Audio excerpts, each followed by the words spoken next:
L'Afrique se réveille sur le marché culinaire et des nombreux fast-food et autres restaurants voient le jour dans les villes africaines et même hors du continent. La restauration africaine ne s'est jamais aussi bien portée qu'aujourd'hui. Mais comment réussir dans ce domaine? Où s'approvisionner? Comment trouver des clients et à quel moment devient-on rentable? Vous trouverez des éléments de réponse dans un reportage que vous proposera la rédaction de Parole des femmes. Entrepreneur dans l'âme, mieux experte en art culinaire et passionnée de la gastronomie, Godé Mouvaro, après plusieurs années d'expérience dans le domaine, fait la fierté de la RDC en encadrant et en partageant avec les femmes les secrets de la cuisine congolaise et d'ailleurs. Détentrice d'un diplôme en restauration à l'INPP, l'Institut national de préparation professionnelle, elle ouvre un restaurant qui s'élargit en service traiteur. À travers l'émission de ce soir, elle nous parlera des incontournables pour réussir dans la restauration. Ce sera dans la rubrique rencontre. Et pour terminer, nous respecterons notre tradition en ouvrant comme à l'accoutumée le portail de l'actualité de la condition des femmes dans le monde.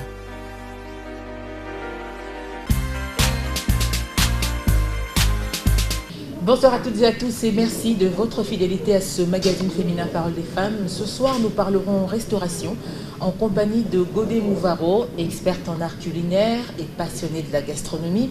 Notre invité nous livrera les secrets ainsi que les démarches à suivre pour réussir dans le secteur de la restauration. Ce sera donc tout à l'heure, juste après ce reportage, qui nous confirme qu'encore aujourd'hui, le secteur de la restauration évolue très bien en Afrique et beaucoup plus en RDC. Regardez. La restauration africaine ne s'est jamais aussi bien portée qu'aujourd'hui. En effet, la tendance est à l'ouverture des restaurants qui proposent des mets traditionnels de l'Afrique avec des plats tels que le ndolé camerounais, le sakasaka congolais, le tiepoudième sénégalais ou encore le tagine marocain. Longtemps timide et sous-représentée, la cuisine africaine dévoile de plus en plus son charme ces dernières années. Aujourd'hui, on assiste donc à une réelle explosion des concepts autour de cette dernière. Toutefois, on constate que la restauration africaine souffre d'une image quelque peu négative avec sa cuisine parfois trop riche et épicée. Aujourd'hui, on peut utiliser un design africain qui allie tradition et modernité de la manière la plus raffinée possible. L'Afrique se réveille sur le marché culinaire et de nombreux fast-food et autres restaurants voient le jour dans les villes africaines et même hors du continent. En France, par exemple, la cuisine africaine peine à s'imposer auprès du grand public. Pas facile pour les restaurants ivoiriens, congolais ou sénégalais de rivaliser avec les cuisines françaises, italiennes ou chinoises. Pourtant, les adresses ne manquent pas et des nouveaux chefs émergent, bien déterminés à faire sortir leur art culinaire du ghetto. En dehors des restaurants classiques, les fast-food audacieux aux saveurs d'Afrique s'imposent sur le continent. Ces franchises cassent les préjugés qui ont longtemps entaché sur la cuisine et la restauration africaine. Services trop longs, nourriture trop grasse et parfois trop épicée. Les fast-food proposent ainsi des plats rapides et allégés et attirent de nombreuses foules. Cependant, des experts médicaux mettent en garde contre la crise de santé émergente, raison de la suralimentation maladive avec l'ouverture de plusieurs chaînes de restauration rapide internationales. Dans tous les cas, monter un restaurant et le diriger peut s'imposer, mais le rendre rentable nécessite une bonne préparation pour éviter les pertes ou pour avoir un retour de surinvestissement. La restauration est un business profitable à long terme, il faut donc compter entre 1 et 3 ans pour commencer à faire des bénéfices.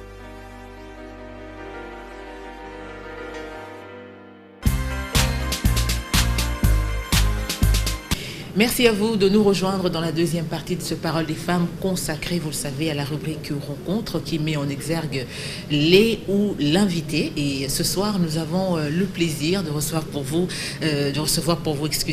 cette experte en art culinaire qui fait la fierté de tout un pays, qui est donc la RDC, Maman Godé Mouvaro. Bonsoir, maman. Bonsoir. Merci de disposer de votre temps pour. Toi, quand tu m'appelles, je t'appelle. Merci beaucoup. Comment allez-vous? Bon, on va bien, on a eu des petites fièvres, on se disait, ah, le septembre Covid.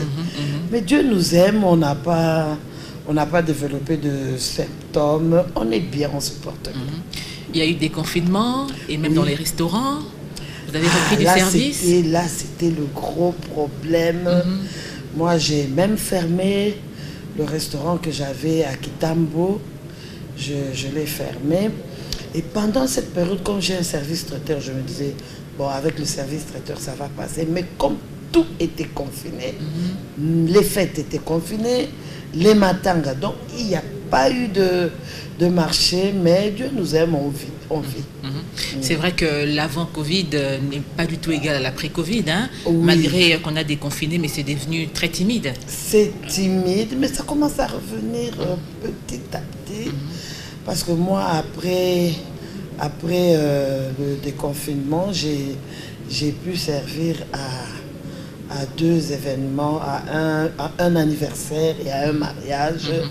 Et j'ai tenu aussi les rênes d'un mariage, entre guillemets, on ne veut pas trop en parler.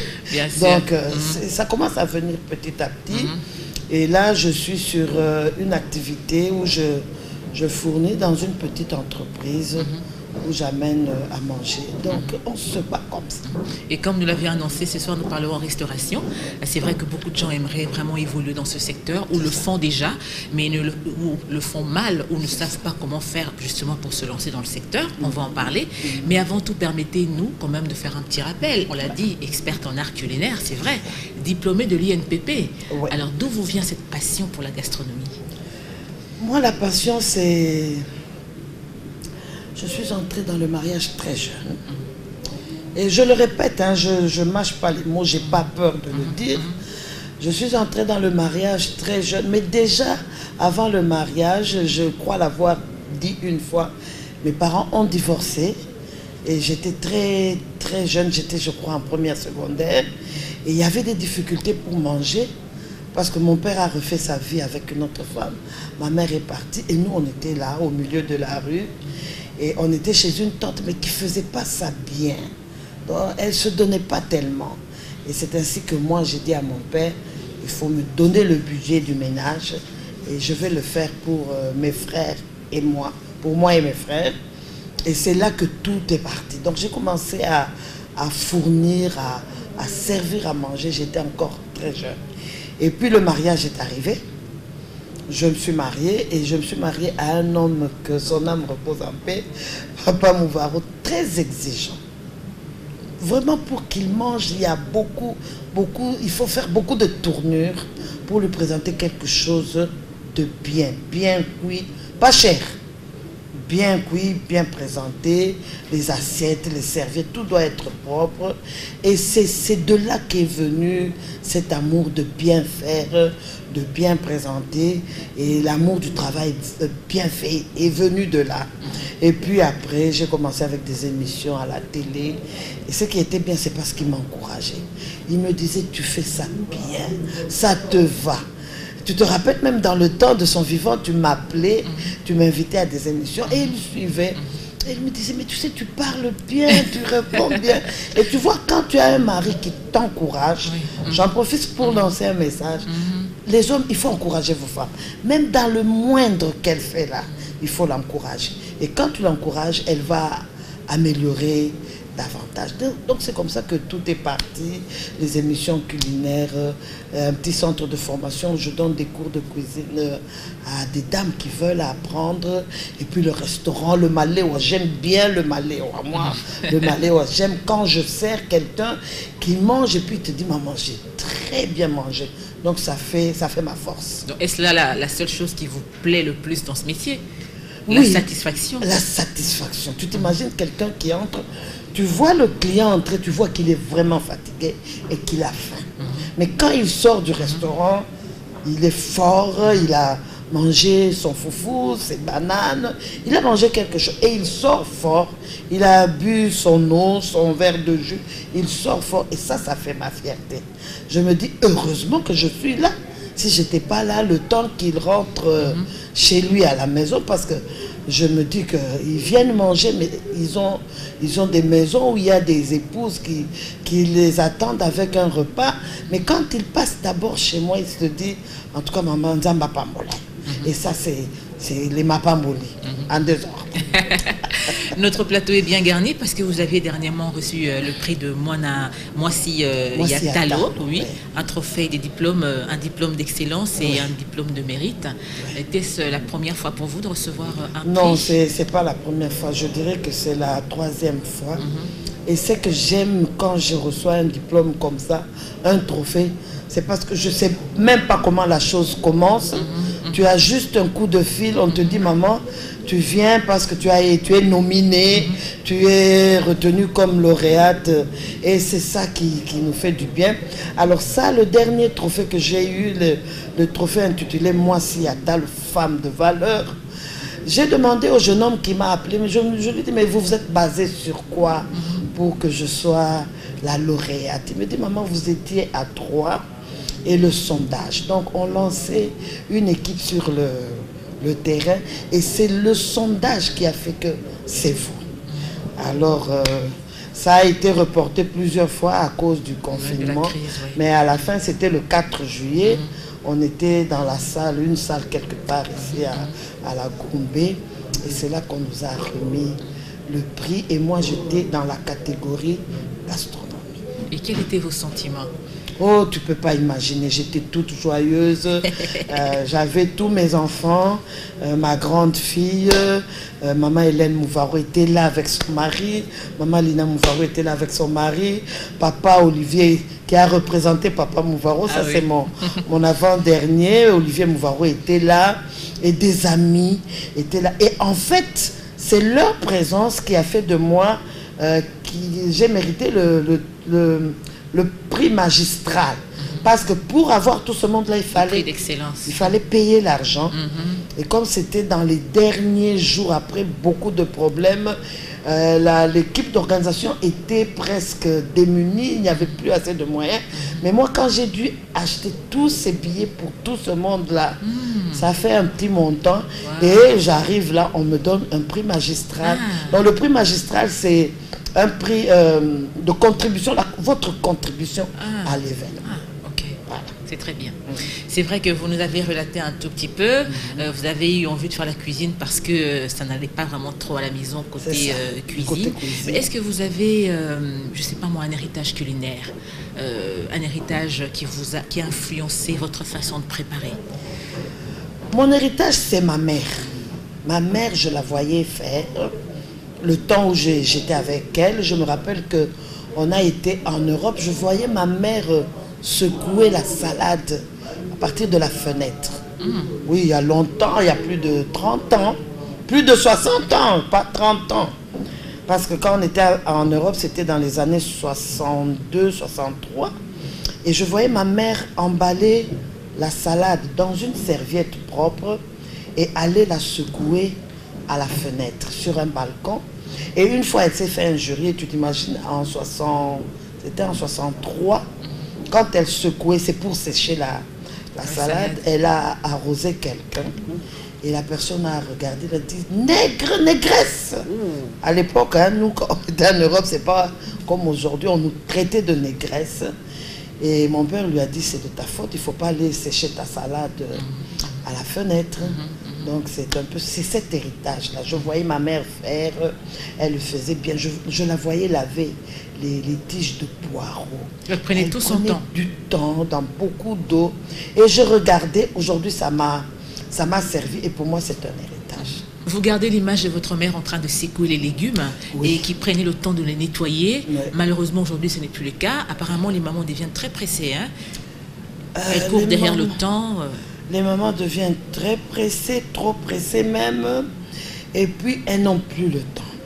Elles sont dans leurs activités, il y en a qui travaillent, il y en a qui sont à la maison qui ne font rien. Donc les mamans ne transmettent presque plus.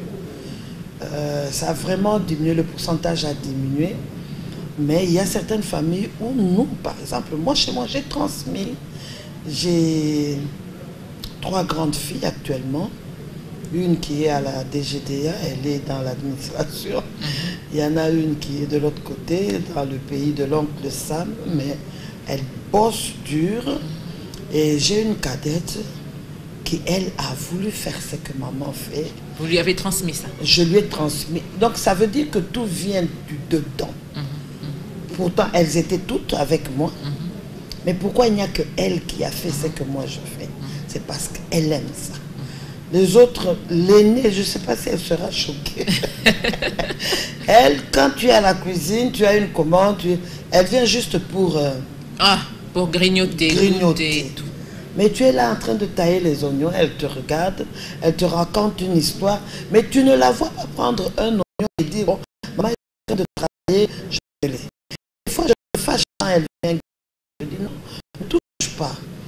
Elle me dit, mais pourquoi? Je dis, mais parce que tu ne m'aimes pas. Elle me dit, mais c'est pas pour la cuisine, c'est pas mon fort.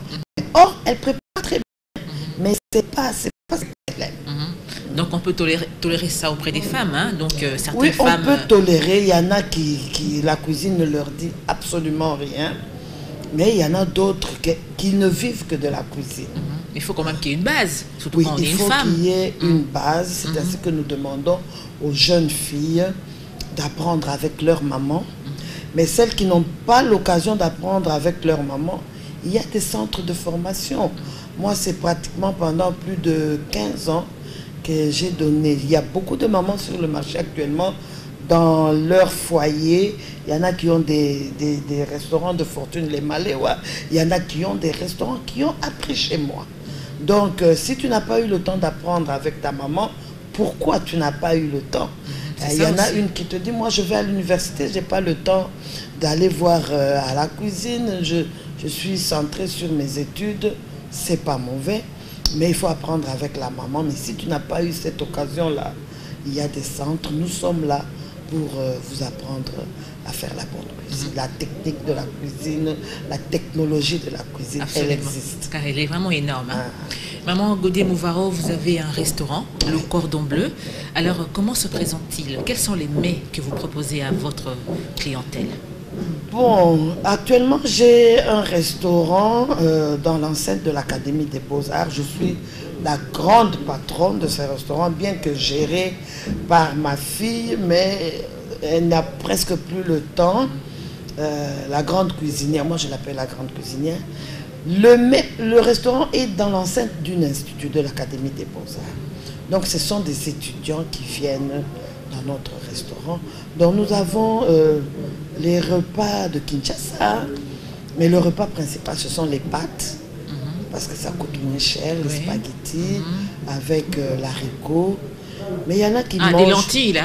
Non, pas les lentilles, l'haricot, l'haricot de Goma, pas les lentilles. Avec les pâtes? Avec les pâtes, ça, je te dis maman, les jeunes gens mangent ça, ils vous disent béton vraiment. Quand tu prends ça, tu entres on a cimenté l'estomac. Cimenter l'estomac, bétonner l'estomac, pas déboulonner mais bétonner. Ils bétonnent l'estomac avec des pâtes et des haricots faits à la sauce tomate. Et ça, on commence ça très tôt le matin parce que ceux qui viennent même de la cité, les étudiants de l'Académie des Beaux-Arts qui viennent de la cité, ils n'ont pas le temps de manger à la maison. Donc, ils trouvent quelque chose déjà au restaurant et ils mangent. Mais à part ça, on a le litouma, on a le makayabou, le poisson salé, le poulet, les cuisses de poulet. Et des fois, on reçoit des commandes. Faites-nous le koba, faites-nous le liboké. Donc, c'est comme ça se passe. Alors, notre restaurant a deux parties. Il y a la partie destinée, réservée aux étudiants. Et à une période, on a commencé à recevoir des personnalités qui venaient à l'Académie des Beaux-Arts. Mais tu sais, quand on circule, on a toujours un creux. Et ils se posaient souvent la question, mais chez vous ici, il y a... Ils étaient demandés aux étudiants. Et les étudiants leur indiquaient le restaurant. Donc à un certain moment, on a eu des clients, des grands clients, qui venaient des personnalités. C'est ainsi qu'on a réservé un endroit qu'on appelle VIP. Là-bas, c'est plus beau parce qu'on reçoit des personnalités. Il y a des députés qui viennent. Moi, j'ai déjà reçu des ministres. J'ai déjà reçu un grand monsieur de ce pays qui venait aussi manger à cet endroit. Donc, quand tu tiens un restaurant, attends-toi à recevoir n'importe qui. Quelqu'un peut passer sur la rue, il voit Maléwa, restaurant, je ne sais pas quoi. Il entre parce qu'il a un creux Et il vient, il mange. Donc, c'est pour dire que quand tu tiens un restaurant, il faut que tout soit propre, que ça soit propre, parce que tu peux recevoir quelqu'un de grand. On en parlera tout à l'heure. C'est vrai que le Cordon Bleu n'est pas seulement un restaurant, c'est aussi un service traiteur. C'est aussi un où service vous traiteur. proposez vos services, Oui, nous bien recevons sûr, des pour commandes. de nombreux événements. Oui, nous recevons des commandes. Avant, les gens croyaient que le service traiteur, c'est juste pour les mariages. Non, le service traiteur, c'est toute une entreprise qui fournit à manger. À Kinshasa, ça se passe un peu autrement. Mais de l'autre côté, quand tu reçois une commande, c'est avec ton propre argent que tu achètes tout. Mais nous, ici, on ne peut pas le faire. Parce que quelqu'un qui vous appelle, il y a des entreprises, je ne cite pas le nom, qui fournissent des pizzas. On appelle. Moi, j'ai ma petite coco qui appelle. On vient fournir une pizza à la maison. Livraison à domicile. Livraison à domicile. Et on paie. Oui. Mais le Congolais, je ne sais pas, on n'a pas encore cette culture. On a peur d'investir. Parce que la personne peut appeler, il passe commande, mais il ne vient pas retirer. Ou alors vous allez livrer à domicile. On vous dit que ce n'est pas ici. Quelqu'un vous a fait un coup. Il a téléphoné. Juste pour s'amuser. Juste pour s'amuser. C'est pour ça que nous, quand on reçoit une commande, c'est le client lui-même qui finance. À ce moment-là, s'il ne vient pas chercher, c'est son problème. Mais souvent, nous allons livrer. Donc le service traiteur, ce n'est pas seulement pour les mariages, c'est pour même les matangas. Nous servons dans les deuils. Donc le jour du bain de consolation, on t'appelle, on te dit, maman, je reçois 500, 1000 personnes. Et on te finance et tu fais à manger que tu dois aller livrer. Sauf que la livraison, elle est un peu différente. Dans les fêtes, c'est un buffet où tout le monde vient sur le buffet. Mais dans les matins, on vous dit, tu nous fais juste la chikwa, des bananes avec un morceau de macaya ou un morceau de cuisse qu'on met dans les petites barquettes. Et quand vous arrivez à emporter, on distribue, c'est facile. Bon, nous allons dans les communions, nous allons dans les conventions, dans les colloques. Donc nous servons à manger partout. Est-ce qu'il vous est arrivé d'avoir un petit couac avec votre clientèle par rapport à vos services, que ça soit oui, des fois ça arrive, c'est-à-dire vous êtes soit arrivé en retard, et c'est souvent à cause des embouteillages. C'est pour ça que nous disons aux clients de nous fournir, de nous servir 2-3 jours avant. On fait les achats 2-3 jours avant, et le jour de l'événement, on est dans les préparatifs déjà aux petites heures du matin. Donc c'est pour amener aux clients, aller livrer aux clients à l'heure qu'on veut. C'est là où on a souvent des problèmes. Tu peux sortir de chez toi à temps, mais il y a un embouteillage monstre. Ça vous crée un retard. Là, vous avez des problèmes. Mais du côté cuisson, présentation, en tout cas, je crois que je n'ai jamais eu de plainte. Par contre, moi, je me plains d'une chose. Tu arrives, tu es fatigué, tu as travaillé peut-être toute la nuit. Aux petites heures du matin déjà, tu es dans les casseroles, tu transpires, tout ça, parce que tu as un client qui a passé commande. Tu arrives sur le lieu, tu sers, maman Nancy, pas de merci. Ah bon? Pas de merci. Le merci, c'est le client qui te dit à maman, c'était bien, les gens ont aimé, le client. Mais ceux qui ont mangé, tu ne verras jamais personne venir sur le buffet te dire, maman, c'était très bon. Maman, merci. Non, non. Là, c'est là où j'ai mal. Je me dis, mais pourquoi les gens sont méchants? Moi, je me suis époumonée avec mon équipe. Un merci ferait du bien. Un merci, ça fait du bien, ça t'encourage, ça te motive. Mais là, je déplore. Et il y a une deuxième chose, vraiment, j'en profite. Tu vois, dans les mariages, dans les buffets, les gens viennent vers le buffet. Maman Nancy ne mange pas le poisson salé. Mais sur le buffet, il y a le poisson salé. Qu'est-ce que nous voyons? Les personnes d'un certain niveau, il fait juste un petit geste pour te dire non merci. Parce que nous servons. Je prends un morceau de poisson salé, il regarde, il dit non merci. Non, merci. Il passe, il va sur l'autre plat. Mais il y a des gens, je ne sais pas si je peux le dire en lingala batu bayoka. Allez-y. Ce que l'y a qui est loko anati. Pesaka merci, maman merci. Mais yo bandi ko sala commande. Et bakayabu. Nali makayabu ko tangala minu. Il y en a un autre qui te dit ngoulou, nali ngoulou. Et masumu nyo so mokileza kana kati ya ngoulou. Mais la personne qui est après toi, c'est peut-être une personne qui raffole du ngoulou. Mais quand tu lui rappelles que dans la Bible, le diable, les démons sont entrés dans le porc, tu peux dégoûter. La personne peut être dégoûtée. Donc je demande au public, quand nous venons dans vos fêtes, quand vous venez là où nous nous servons à manger, quand vous ne mangez pas la chose, passez. Faites juste un petit geste. Non, merci. Ne faites pas trop de commentaires. Et surtout sur le buffet, parfois nous, on a peur de parler parce que ça sort de partout. Heureusement maintenant avec les masques, avec les cache-nez. Mais quand vous venez sur un buffet, soyez courtois. On vous donne, vous dites, maman, vous pouvez m'ajouter un peu. Comme je ne mange pas la chikwang, ajoutez-moi un peu de pommes de terre, un peu de banane. C'est facile. Mais il y a quelqu'un qui dit, c'est pas courtois. Ça, c'est une leçon que je suis en train de donner. C'est vrai que lorsque nous traversons les rues de Kinshasa, nous voyons des Maléwa un peu partout ainsi que des restaurants, disons classiques, et on se rend compte que la restauration se porte bien ici à Kinshasa. Est-ce réellement un bon investissement? Oui, moi je dirais que c'est un bon investissement parce que c'est toi qui reçois, c'est toi qui es le centre de ce restaurant-là. Tu crées des relations avec tes clients. Tu peux avoir un problème. Tu rencontres par exemple un magistrat, un avocat. Le jour où tu as un problème avec la justice, ce magistrat-là peut t'aider. Il te dit, bon, va, porte plainte. Moi, j'ai fait ça il n'y a pas longtemps. J'ai rencontré quelqu'un à l'occasion d'un événement. Et hier, j'avais un problème. J'ai appelé la personne. Elle m'a dit, non, maman, fais ça, fais ça, fais ça. On crée des relations. Tu sais, les relations, c'est plus que tout.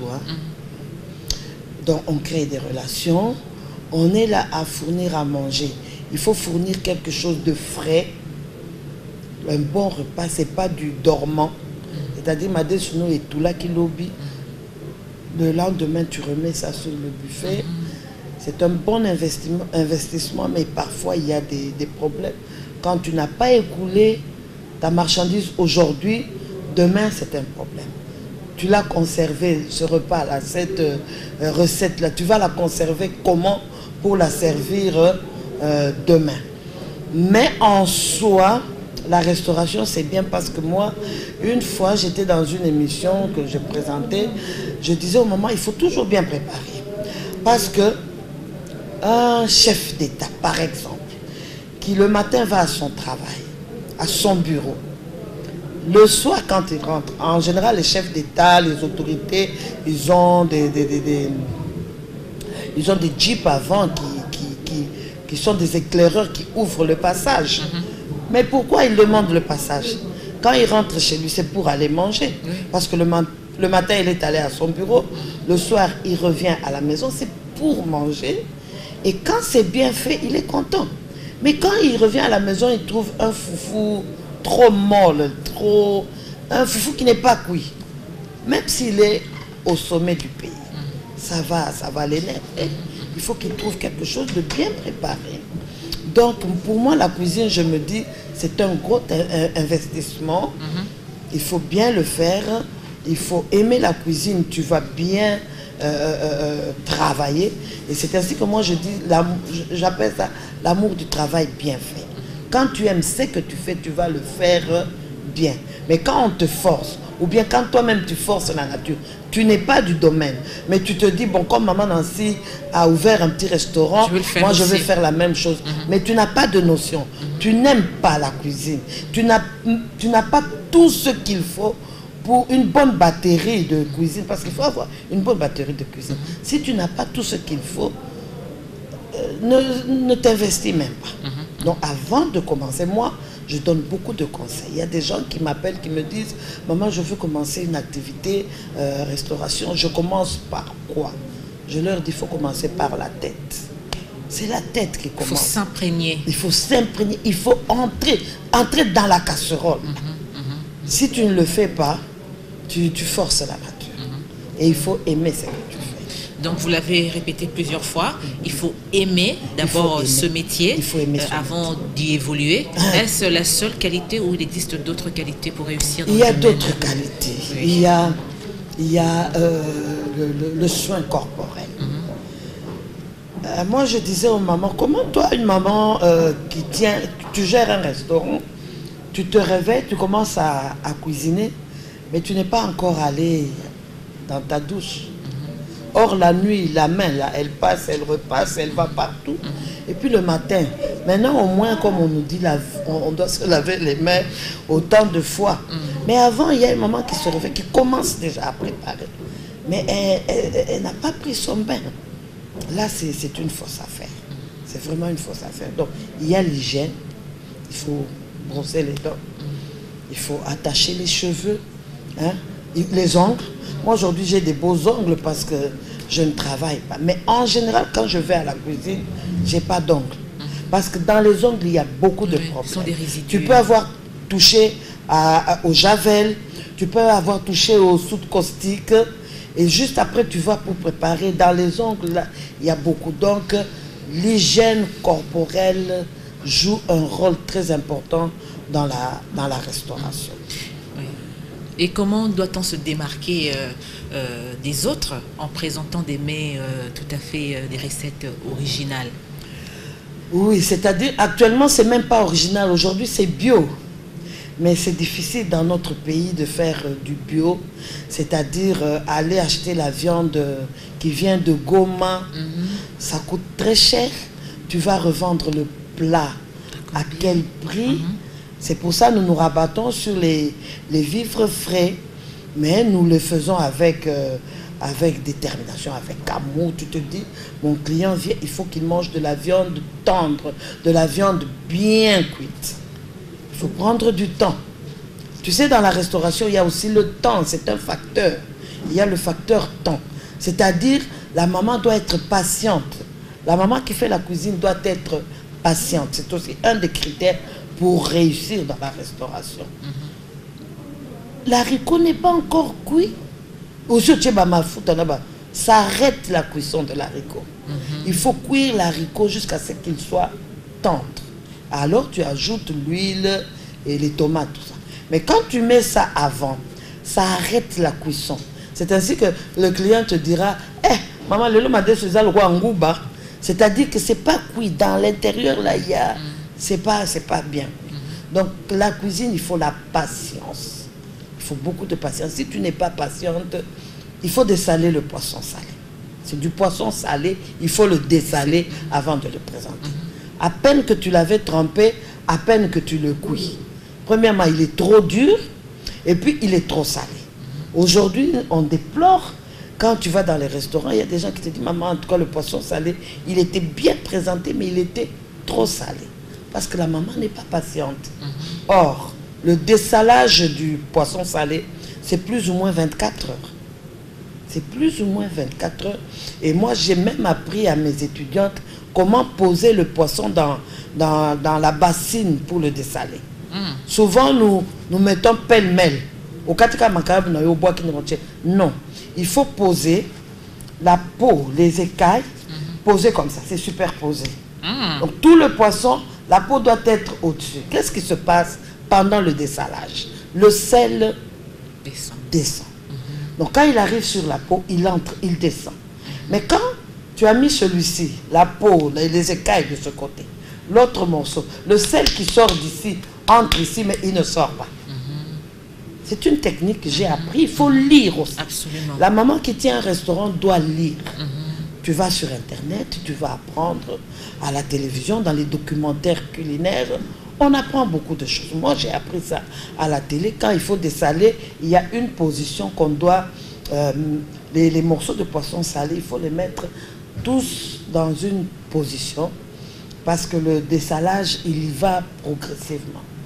Donc, c'est un peu ça. Vous l'aviez dit, tout commence par la tête. Lorsqu'on veut évoluer dans le secteur, on veut se lancer dans la restauration, il faut commencer d'abord par aimer ce métier, même si, bon, on n'aura pas assez de temps, on aura une équipe, mais il faut quand même avoir une base et aussi, de temps en temps, y jeter un coup d'œil.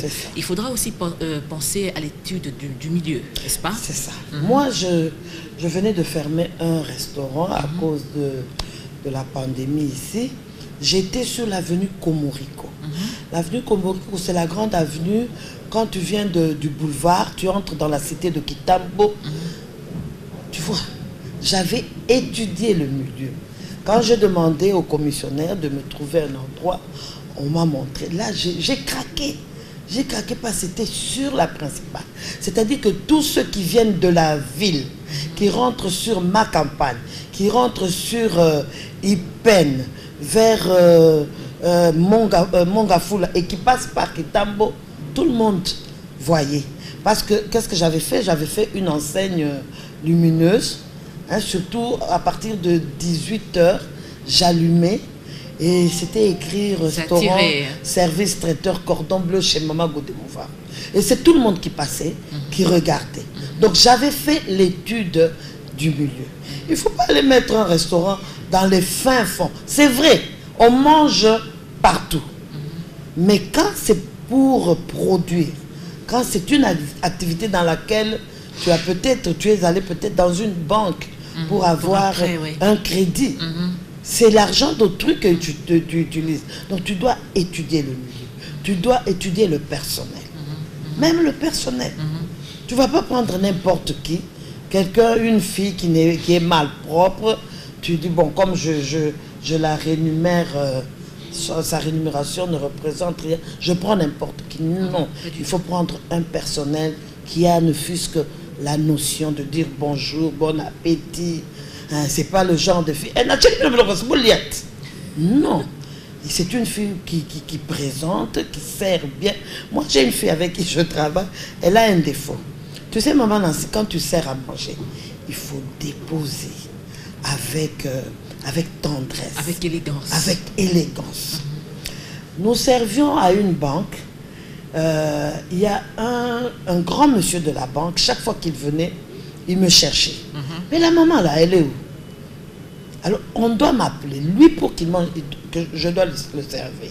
Pourquoi? Parce que je le fais avec beaucoup d'amour, avec tendresse, avec élégance. Donc, tu mets le poisson, juste à côté, tu mets un peu les ballons. Non, c'est pas du méli-mélo, c'est pas du mélange. Hein? Tu iras dans un restaurant, on met le matembele, sur le matembele, on dépose le poisson. Non, non, non, non. On peut le faire, mais avec élégance. Et puis même quand il faut placer le poisson dans l'assiette, c'est pas comme ça. On ne jette pas dans l'assiette. On le dépose. On le dépose. Ce qui fait que ce monsieur-là, chaque fois que je le servais, il regardait. Et puis un jour, il m'a dit, maman, quand tu me sers, je pense à ma mère. Ma mère servait comme ça. Elle faisait ça avec beaucoup d'amour.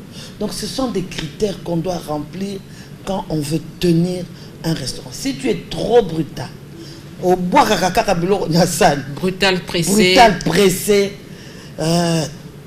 indirectement, sans le vouloir et sans le savoir, tu exclus la clientèle, tu chasses tes clients. Et comment faire face à la concurrence? On peut se retrouver dans un milieu par rapport aux moyens aussi, parce que le loyer coûte cher. Hein, et on se rend compte que bon, on est obligé, par exemple, de louer un quartier où il y a beaucoup de restos. Alors comment est-ce qu'on peut faire face à la concurrence? C'est par la promotion. Le client, quand tu le rencontres sur la rue, il faut lui dire bonjour. Tu lui dis, mais tu passes quand? C'est déjà prêt. Mais toi, tu vois le client, ça ne te dit rien. Le client, il faut le rechercher. C'est pour ça que quand nous allons dans les marchés, il y a beaucoup de bruit dans les marchés. Quand tu vas du côté où il y a les usagers, les tombolas comme on appelle, les friperies là, les mamans à la criette là, c'est parce qu'elle appelle le client. Donc le client, en dehors du restaurant, tu peux le voir, le rencontrer sur la rue. Il faut le saluer. Non mais hier tu n'es pas passé, je t'attendais. Ce qui fait que demain il vient. Et puis, la façon de présenter, les ustensiles, les nappes. Même la déco du resto. Même la déco du resto, tout ça, ça joue. Moi, là où j'étais tout à l'heure, avant le déconfinement, dehors, il y avait une jeune dame. qui elle ne payait presque rien parce qu'elle est sur la rue. Elle avait une petite table, mais les gens entraient chez moi. Et il y a une catégorie qui venait chez moi, parce que chez moi c'était un peu du VIP. Mais il y a des gens qui vont aussi chez elle, c'est le même poisson, nous l'achetons au même endroit. Mais elle met dans des bols, moi je mets dans des chauffandiges. Donc ça attire la clientèle. Donc tout ça, ça joue. Et puis le parler avec le client. Il faut parler avec le client. Moi, il y a des fois, je viens, je me mets avec le client, parce que c'est une éducation que j'ai reçue de mon mari. Lui, quand il mangeait, il faut être à côté de lui. Il faut lui raconter une histoire, il faut lui dire comment ça s'est passé. Et moi, je faisais ça avec mes clients, mais je demande l'autorisation, parce que ce ne sont pas mes habitués. Ce sont mes clients, bien sûr, mais on n'a pas trop d'affinité. Je peux me mettre, ah maman Vanda, ah alléluia, tenir biso compagnie. Ça joue. C'est ce qui fait que le client, quand il va, il dit à quelqu'un, allons chez la maman là, elle vient nous tenir compagnie. Et le jour où tu as un peu de moyens, tu peux même offrir. Tu peux même offrir au client. Ça, c'est la maison qui offre. Il achète 2 bonnes boules de foufou, il mange, et puis tu dis, est-ce que je peux vous ajouter? Mais là, c'est moi qui offre. Ah maman, tout ça, ça joue. Et puis parler avec le client, être poli. C'est pas parce que tu tiens un restaurant que tu dois être mal appris, que tu dois parler n'importe comment. Le client, on le dorlote. Il faut dorloter le client. C'est pas pour rien qu'on dit que le client est roi. C'est pas pour rien. Parce que si lui ne vient pas, mais tout ce que tu as fait, là, qui va acheter? C'est ça. Tu vas ramener ça à la maison, hein, tu vas aller donner ça à ton personnel et à tes enfants. Parce que le client qui est roi n'est pas venu. Et quand tu cherches à comprendre pourquoi le client n'est pas venu, ah mère, on a un poli. Mère, akatela batu mangala. Donc, vraiment, toutes les mamans qui tiennent des restaurants, faisons attention. Sinon, tous les restaurants en ville, les shawarma en ville, ça va faire... Oui, la restauration rapide. La restauration rapide, et nous, on n'aura rien. Parce qu'on a un mauvais langage, on n'est pas propre, il faut soigner les cheveux, il faut être pas habillé, pas trop cher, hein, mais avoir une tenue de restaurant, un tablier. Moi, des fois, quand je veux servir dans les traiteurs, je suis dans ma tenue de chef. Ah oui. Oui. Je dois prouver que c'est moi qui est le chef. Alors, si je me mets en panne, on risque de me confondre avec une invitée. Donc, je viens en panne. Et sur le point, quand on est sur le point de servir, je me retire, je mets ma tenue de chef cuisinier, je mets ma toque et les gens se disent, ah, mais moi j'ai une fête. Maman, on a votre identité. À cause de ma tenue. C'est vrai, on reconnaît, l'habit ne fait pas le moine. On reconnaît le moine. On reconnaît que le moine est là par son habit. Absolument. Donc moi, quand je sers à une fête, je suis en tenue de chef avec ma toque. Donc toutes ces femmes ou toutes ces personnes qui aimeraient se lancer dans le secteur, elles doivent bien se préparer également du côté tenue vestimentaire. Il faut prendre le temps, la tenue vestimentaire, la tenue du chef. Il faut avoir un tablier pendant la cuisson. Hein, tu as un tablier, tu as une robe que tu mets pendant la cuisson. Et juste après, quand tu as fini, quand il faut servir, tu te mets dans ta tenue de chef cuisinier. Ça fait toujours bien. Il faut se préparer aussi, avoir des belles assiettes, des beaux couteaux inoxydables, parce que qu'est-ce qu'on ne voit pas? On t'amène un couteau qui a déjà de la rouille partout. Très dangereux pour la santé. Comment tu peux servir à manger à quelqu'un avec un couteau qui a de la rouille? La rouille tue, hein?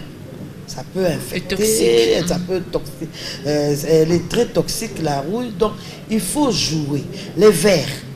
Bien qu'aujourd'hui, le client, quand tu lui amènes un verre, il te dit, ah non, maman, toi, mais la mais déjà, le fait que tu as amené un verre, et pas n'importe quel verre, tu as quand même mis un peu de moyens. C'est une façon d'attirer le client. Donc, je te dis, maman Nancy, il y a beaucoup. Les serviettes qu'on utilise pour essuyer les assiettes. Oh. Tu vois une maman essuyer les assiettes avec une loque, un vieux torchon. Non, les serviettes, là, il y en a dans les friperies, partout. Mais ça coûte rien d'ailleurs. Ça coûte rien, 500 francs. Quand tu as 2000, 3000 francs, tu as 6 serviettes, tu les ramènes. Moi, je lave, je mets un peu d'eau chaude et je repasse. J'ai ma petite fille qui me gronde. Elle me dit, mais toi tu as du personnel, mais quand tu rentres le soir, tu es dans la machine à laver avec les serviettes, tu vas dormir à quelle heure? Non, je lave mes serviettes parce que c'est une des raisons, un facteur qui attire le client. Parce que le client, quand il te voit essuyer l'assiette avec une serviette propre, il sait que c'est hygiénique. Mais quand c'est avec un vieux chiffon, voilà. Mais aussi la propreté dans le restaurant. C'est vrai qu'il y a la partie où on installe la clientèle, il y a aussi la partie cuisine qui doit être propre. Ça, c'est aussi un problème. Je voulais dire ceci. Une fois, on a fait un traiteur sur le restaurant et c'était un samedi. Le dimanche, on n'est pas venu. Mais du côté de la poubelle, le jeune homme qui vient ramasser la poubelle n'est pas passé. Maman, je te dis, il y avait des mouches partout. Et quand j'ai envoyé le personnel, ils sont arrivés, ils n'ont pas pris soin de faire évacuer la poubelle. J'ai reçu un coup de fil. Un grand monsieur, qui était d'ailleurs venu passer une commande d'une entreprise. Il m'appelle, il me dit, mais maman, ici, c'est pas possible. Il y a trop de mouches. Alors j'appelle le gérant, il me dit, non maman, on a eu un problème, le ramasseur de poubelle n'est pas passé. Je lui ai dit, fermez-moi le restaurant. Tant qu'il y a les mouches, aujourd'hui nous ne vendons, tant qu'on n'a pas évacué la poubelle. Donc tu vois maman, quand il n'y a pas un carré bien, tu perds la clientèle. Et c'est un client qui m'appelle pour me dire qu'il y a trop de mouches. J'étais furieuse et j'ai demandé au gérant, ferme-moi cette histoire, cherche, s'il faut aller louer, je ne sais où, va chercher un pousse-pousseur qui vienne évacuer la poubelle. Et c'est comme ça. Mais si tu n'es pas là, c'est compliqué, il faut toujours être présent. Il faut être présent. Une dernière question, c'est vrai, on veut se lancer dans la restauration, mais on se demande par rapport au budget, combien faut-il avoir pour se lancer? Bon, pour se lancer dans la restauration, maman, Nancy, je te dis que, à part la batterie, c'est-à-dire les assiettes, les casseroles, pour le repas comme tel, il ne faut pas des millions. Je te dis, avec nos petits restaurants de la cité, avec un 100 $, tu peux commencer. Avec un 100 $, tu peux commencer, c'est-à-dire, tu as un peu de poisson salé, tu as un peu d'haricots, tu as un peu de piodi, tu as un peu de légumes. Avec 100 $, tu peux commencer. Et à partir de là, tu commences à multiplier quand tu as la clientèle, bien sûr. Parce que si tu n'as pas la clientèle, ça ne se vend pas. Il faut jeter ou bien il faut ramener à la maison. Parce que jeter à manger, c'est un péché. Soit vraiment, si c'est périmé, là, il faut jeter. Mais si c'est un peu... Ça a perdu un peu le goût, il ne faut pas jeter. Le personnel est là. Vous pouvez manger, mais avec pour le repas. Mais pour la batterie, ça c'est vraiment autre chose. Il faut vraiment se préparer. Il faut acheter des choses de bonne qualité. Des choses, des belles assiettes, des beaux bassins, les lave-mains. Il faut acheter des serviettes. Ça c'est autre chose. Mais le jour où tu te dis, bon, j'ai toute la batterie, demain je commence. Tu peux commencer avec 1 kilo de porc, 1 kilo de... Et observer un peu. Et observer. Oui, il ne faut pas y aller comme ça. Il faut observer. Et quand le client commence à venir, tu commences à ajouter. Avec les 100 $, tu as sans doute multiplié. Mais si tu n'as pas multiplié, si tu as un peu de moyens à côté, tu ajoutes pour faire le poids. Sinon, ce qui n'est pas bien aussi dans les restaurants, c'est quand le client vient et qu'il n'y a pas à manger. C'est ça, oui. Là, c'est une fausse affaire. Il fouille. Et souvent, on commande et puis on dit non, il n'y a pas et tout ça. Il vous dit non, il n'y a pas. Il n'y a pas. Donc ça, c'est pas bien parce que ça fait fuir le client. Il te dit, mais quand vous allez là-bas, il n'y a pas. Donc on ne part pas, on va. Et ils cherchent. Ils vont aller trouver un coin. Donc il faut de temps en temps revoir le menu. Il faut de temps en temps aussi revoir le menu et revoir la façon comment, ce qu'il faut mettre dedans. Moi, j'ai un cas, il y a quelqu'un qui passait commande et dans tout, dans la viande, il y a l'aubergine, dans le ngaïga, il y a l'aubergine, dans le poulet, il y a l'aubergine. Et puis ça se voit, tu regardes, tu vois que c'est l'aubergine. Et ça l'a vraiment coupé l'appétit. Mais ça, c'est quel gens qui préparent toujours avec l'aubergine. Or, il n'y a pas que l'aubergine, il y a la carotte, il y a la courgette, il y a le radis, il y a les navets. Pourquoi tout le temps l'aubergine? Et puis tu sais, l'aubergine prend le goût avec des autres épices. Mais essaie de manger l'aubergine sans rien d'autre. C'est un peu fade. C'est fade. Donc, il s'est fâché parce que dans tout, dans la viande, dans le poulet, dans le ngaï, dans le matébélé, aubergine. Donc, il faut vraiment revoir le menu et parfois même changer la carte. En tout cas, merci beaucoup à vous, Maman Godé Mouvaro. C'est comme ça que nous aimons vous appeler. Vraiment. Maman Godé, pour nous avoir tout ça. Vous nous avez remis vraiment sur le bon rail par rapport à ces conseils, ces incontournables pour réussir dans le secteur de la restauration. Rappelons que Maman Godé Mouvaro est experte en art culinaire. C'est une véritable passionnée de la gastronomie. Et avec elle, donc, nous avons réfléchi sur la restauration, comment réussir dans ce secteur qui se porte très très bien ici en RDC. Et aussi en Afrique et pourquoi pas dans les restes du monde. Place à présent à la rubrique Clin d'œil. Regardez.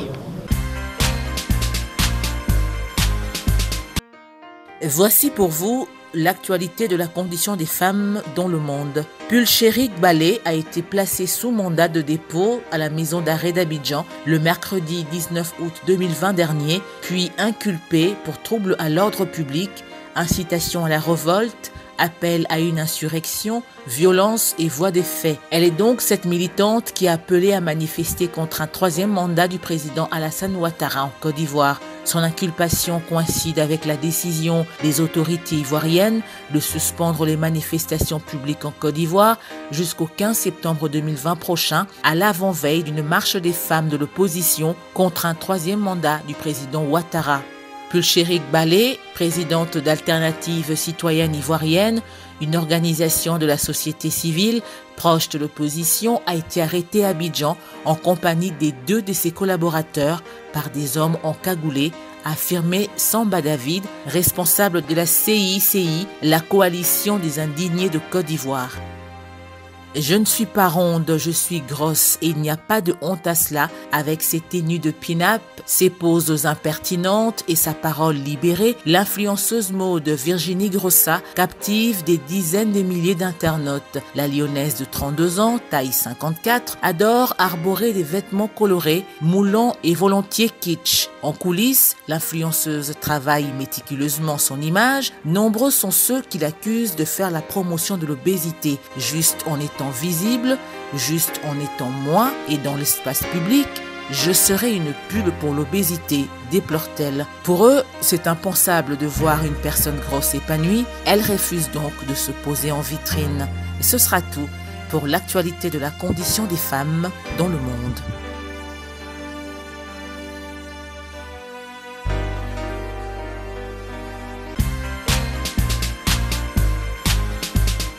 Tout est bien qui finit bien. Parole des femmes, c'est terminé pour ce soir. Tout le plaisir a été pour nous de vous l'avoir proposé, présenté.